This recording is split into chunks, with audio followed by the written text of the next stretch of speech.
আমি কৃষ্ণনগর পৌরসভা লজ চলে এসেছি। আজকে এখানে এক বিয়ের অনুষ্ঠানে রান্না আছে। এখন ভিতরের দিকে যাব। ভিতরে চলে এসেছি, পরিষ্কার করা হচ্ছে চারিদিকে। এই যে লজ, এই লজে আজকে অনুষ্ঠান।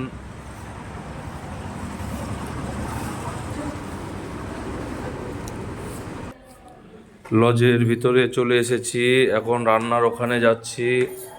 কলা পাতা চলে আসে, আজকে পাতুরি আছে। মালামাসি চলে এসছে আগে।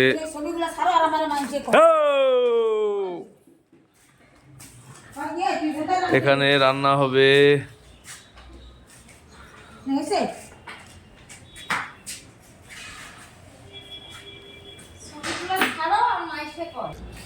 এখানে সবজি কাটা হচ্ছে।